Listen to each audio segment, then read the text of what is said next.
channel. So today's video is going to be a story time video about how I went from being extremely insecure to being the confident woman that I am today. I asked on Instagram if anyone would be interested in something like that when I showed a throwback photo, and I got some people that said that they were, and I'm going to make the video. I really hope this video can help anybody who may be going through the same thing, just to provide, whether it's, some advice or even just to provide that comfort in knowing that they're not alone in how they feel. Yeah, really hope I can do that for you. So yeah, if that's something that you're interested in, then please keep watching. Alright, so I am the only girl out of 3 boys, so I have 3 brothers. And my brothers, are my life. I love them all so much. So we always, hung out and played together and stuff, normal sibling stuff. And so growing up, I wanted to be like them, right? I wanted to be one of the guys. I hated that I was a girl because they were all boys, So like I was a very, very big tomboy when I was in elementary school. And it made my mom very sad because I'm her only daughter. And so yeah, I hated all things girly, anything that smelled good. Like I was pretty gross. But so yeah, I was a tomboy. I was happy being a tomboy. And then once I started getting into middle school, my mom would try to encourage me, like, hey, like, why don't you try wearing dresses or sandals? Look how pretty that girl looks in her dress. Look how pretty that girl looks, in that. And it backfired. Instead of me being like, you know what, I should try that, I was like, oh, I don't look like that. Like, I don't look anything like that girl, so I won't look like that in a dress. I won't look like that in those pretty shoes. Like, I thought I was ugly, and so that's how it kind of started. It's not my mom's fault. I feel so bad, but it's true. Like, that's just how kind of like I started comparing myself, and this whole like self-inflicted bullying started when I started comparing myself. And all my life people told me I was pretty, like my mom's friend, my brother, my oldest brother,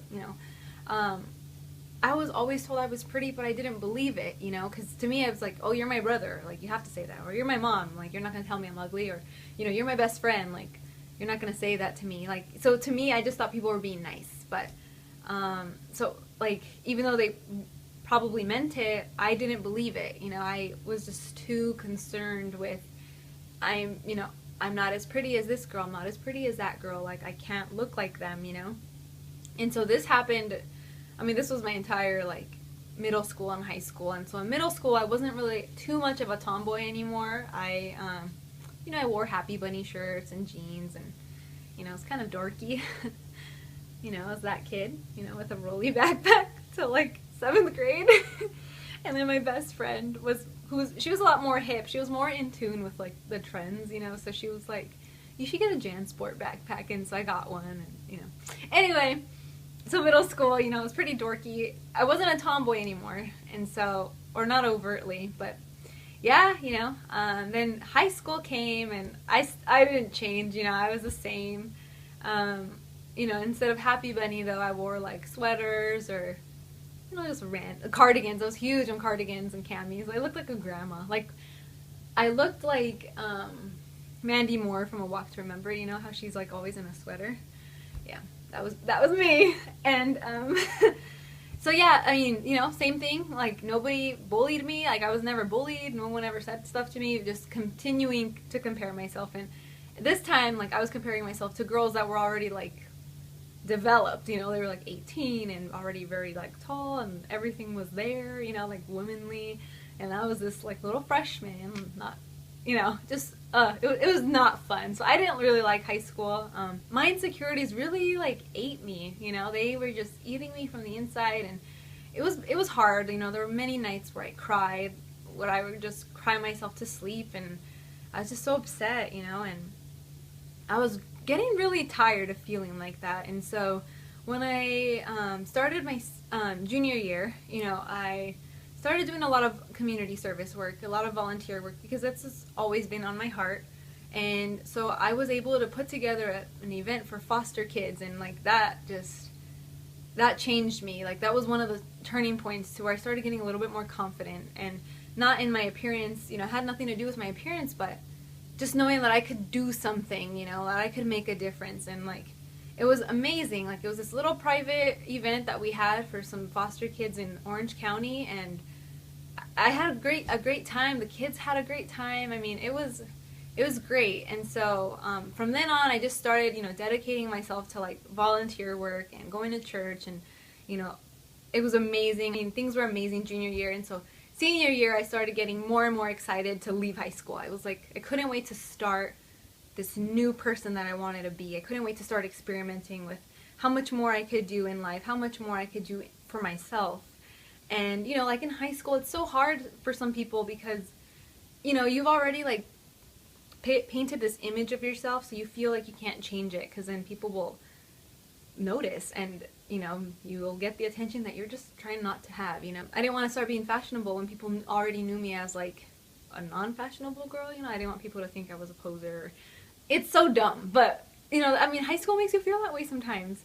And so I couldn't wait to leave. I couldn't wait for college to start, and college started. I graduated high school and I was ready. So one of my friends gave me a gift card to H&M for my birthday. She was like, buy yourself something cute for your first day of college. And I did. I went to H&M. I bought, you know, something that fit better. Like I started experimenting with what would fit me and what flattered me. And like I started like just picking clothes. Like, okay, like I really like how this looks. I'm just going to buy it, you know, and it went from there. So that's where like the whole clothing obsession started. That's when I learned how to pick clothes, how to choose clothes that flattered my body, right? So that's when I started, and like I'm still learning every single day, like, you know, what clothes look good, what clothes don't, and I avoid the ones that don't, and you know, I started to learn that that's okay. And then I started experimenting with my public enemy, which was makeup. I hated makeup. I was like, ew, like makeup is so fake. Like I want to be completely natural. I want a guy to see my natural beauty. And it's like, yes, that's true, and that's amazing, that's great. You know, makeup can enhance your natural features, right? And so I really liked how long my eyelashes were. And so I was like, okay, I'm gonna start by putting mascara on, right? And so I went to Target, I bought a mascara, one that I liked, or one that I actually saw in magazines that was being used a lot. Like, there's that Maybelline, that yellow one, I have a thick one. I don't like that one now, but I used it. And so I bought an eyelash curler, I bought the mascara, and I put it on and I loved it. I was like, okay, I like this, you know? I put mascara just on the tips of my lashes just to get them, you know, just enhance them, I guess. And I loved how that looked, and that's how I do my mascara now, you know? I don't coat them crazy or anything, because they're long and they're thick, so if I coat them too much they fall. So I have to like just do it a little bit, which is fine, you know. That's how I learned how to do it for me. That's what works for me. And so that's when I started just experimenting with makeup, and then I started experimenting with my hair. And so I cut my hair and I colored my hair, and I just found out that I love how I look with red hair. I love how I look with a bob. I love how I look in bangs. Like, I just started learning what looks good on me and what I like, right? And I don't know, just starting to experiment and just giving things a go, like, I loved it, you know? And even when things didn't look right, I said, you know what? That's okay, because this looks good on me. That looks good on me. Like, I started seeing the things that worked, and I started paying more attention to those things. I started giving more importance to the things that actually worked than the things that didn't. So instead of just focusing so much like, ugh, I don't look good in skinny jeans, ugh, like I don't look good in crop tops, like, ugh, I don't look good in this or that, like, instead of doing that, I started focusing, hey, like, showing off my shoulders really works for me, you know. High-waisted jeans, high-waisted shorts, high-waisted anything looks great on me, like, you know, this looks good, this looks good. Like, I started focusing on what looked good, because there were more things that looked good than things that didn't, you know? And I don't know, that's kind of just how I got out of it. I was just so tired of feeling crappy all the time, so tired of feeling less than, so tired of feeling, you know, ugly, even though nobody told me I was ugly. It was all me, like, it was all me, all my mentality, just my self-inflicted bullying, you know, and I decided just to stop and to try.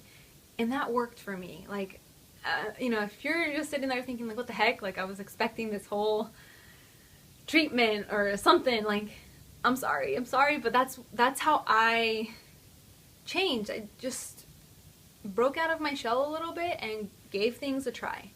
And I learned to be okay when things didn't work out, you know, because you just have so much more peace that way when you look at things that way, when you see, hey, like, that didn't work, but that's okay. It doesn't work for me. That's why there's so many different cuts of jeans. There are so many different styles. Like, you know, a lot of people think fashion is limiting to like one type of person, but it's not true. Like, why do you think they offer high-waisted jeans, low-rise jeans, regular jeans? I mean, different types of skirts, full, you know, mini, A-line, like so many different types of clothing fits and styles, and, you know, just they're tailored differently to reach a wide audience, you know? So, yeah, I mean, find what works for you. I mean, that's just what, I mean, I think I said that in my last video, you know, I mean, that's what really helped me. What works for you, and stick to that and own it, you know? Because then you're just going to be stuck in that rut again, stuck in your own mind telling you that you're not worth it, that you're not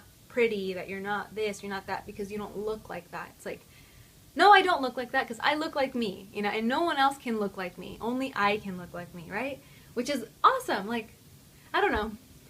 That's how I went from it. So I was a tomboy, insecure girl, and then once I just decided that I didn't want to live like that anymore, I changed, and that was what did it for me, you know, just giving things a try and not being afraid to try.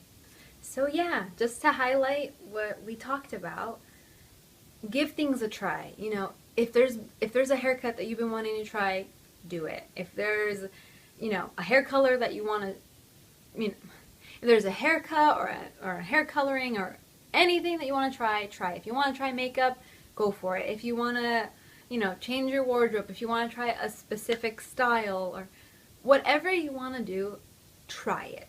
If it doesn't work, you can give the clothes away to Goodwill. You can give it to a friend. If your hair doesn't work out, there are extensions. You could always color your hair back to one color. I mean, it's not the end of the world, you guys. Like, I really hope that this inspires you just to give things a try and to stop comparing yourself to other people. Like, yes, I will never look like Selena Gomez because I am not Selena Gomez.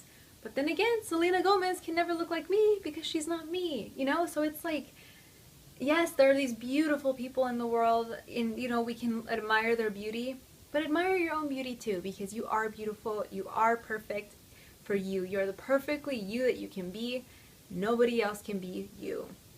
So I really hope this video inspires you just to, you know, try something new, and I hope that if you are struggling with insecurities, I hope that you can start trying to get past that, especially if it's self-inflicted, because it could really damage you, and, you know, it's robbing you of the happiness that you can have every day, you know. And, you know, and if you are watching this and you have a friend that's like that, do your best to try to understand, like, your words are great, but they may not change how they feel. So just have patience with those people and continue to encourage them to live their best life, because, you know, we all need that friend. We all need that one person we can count on, and, you know, you're going to feel so great about yourself knowing that you're there for your friend no matter what. So I really hope you guys enjoyed this. Please subscribe to my channel if you haven't already. I post videos every Sunday and Wednesday, and I will see you on Wednesday. Bye!